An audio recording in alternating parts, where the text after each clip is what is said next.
আজকে আমার মন খারাপ, কারণ তোমাদের ভাইয়ার ওপর আমার রাগ হয়েছে। কেন সেটা তো অবশ্যই বলবো। তার আগে হ্যালো ভিউয়ার্স, তোমরা সবাই কেমন আছো? দেখো আমি সকাল সকাল চলে এসেছি বারান্দা বাগানে। আমার হাতে একটি বোতল দেখতে পাচ্ছ, পানির সাথে আমি ওষুধ মিশিয়েছি, বিকজ আমার ঝাল গাছের পোকা লেগেছে, পাতা কেমন কুচকে কুচকে যাচ্ছে, এজন্য আমি স্প্রে করছি। আমার সব গাছের পাতায় আমি সুন্দরভাবে স্প্রে করছি। আজকে সারাদিন কি করলাম এবং তোমাদের ভাইয়ার ওপর রাগ কেন হয়েছে সেটা শেয়ার করব। সন্তুষ্ট হলে তোমাদেরকে শেয়ার করি, আর রাগ হলে সেটা শেয়ার করব না, তাই কি হয়? সব সময় কি দাম্পত্য জীবনে ভালো হয়? খারাপও কিন্তু হয়। আমরা কি সেটা বলি? আমরা শুধু ভালোটাই বলি। তো চলো, চলে আসলাম এদিকে ওয়াশিং মেশিনে আমার কিছু কাপড় পরিষ্কার করতে। তো তোমাদের ভাইয়া খেলার প্রচুর পাগল, মানে খেলা, ক্রিকেট খেলা খুবই ভক্ত সে।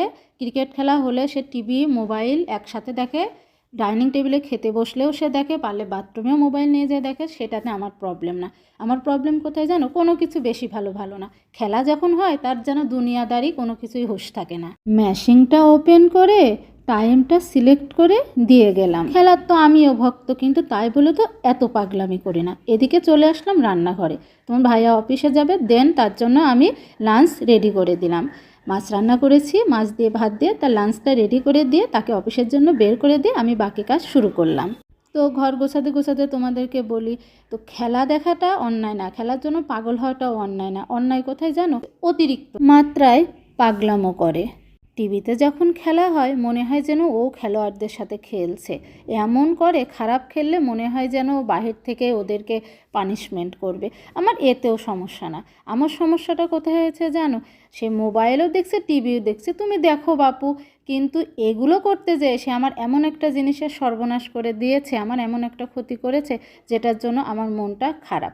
তো ঘর পরিষ্কার করে, বিছানা পরিষ্কার করে আমি সোজা রান্নায় চলে আসলাম। রসুন পেঁয়াজ কেটে আমি এখন মশলাটাকে তেলের উপরে দিয়ে সুন্দরভাবে কষাবো। আমি এখন রান্না করব চিংড়ি মাছ। চিংড়ি মাছ আমাদের দুজনারই খুব পছন্দ, আর এর সাথে থাকবে কিন্তু একটি ভাজি। তো উনি খেলা দেখতে দেখতে ওনার হাতের গুতা লেগে আমার একটি প্রিয় জিনিস ভেঙে গিয়েছে।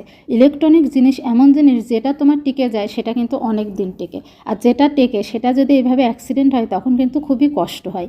এ পর্যায়ে আমি সব মশলাগুলো দিয়ে দিলাম, দিয়ে মশলাটাকে সুন্দর করে কষিয়ে নিচ্ছি। প্রায় মশলাটা কষানো হয়ে এসেছে। এ পর্যায়ে আমি পরিমাণ মতো পানি দিয়ে দিলাম। পানিটা বলক করতে থাক, ততক্ষণ তোমাদের আসল ঘটনা বলি। দেখো, এটার বয়স কিন্তু অনেক দিন। উনি টিভির দিকে খেয়াল করে এখানে মোবাইলে চার্জ দিতে গিয়েছে, আর আমার এটা সাইড থেকে ওনার হাতের গোতা লেগে পড়ে নিচের অংশটা এভাবে ভেঙে গিয়েছে। এখন ইলেকট্রনিক্স মিস্ত্রিকে দেখাতে হবে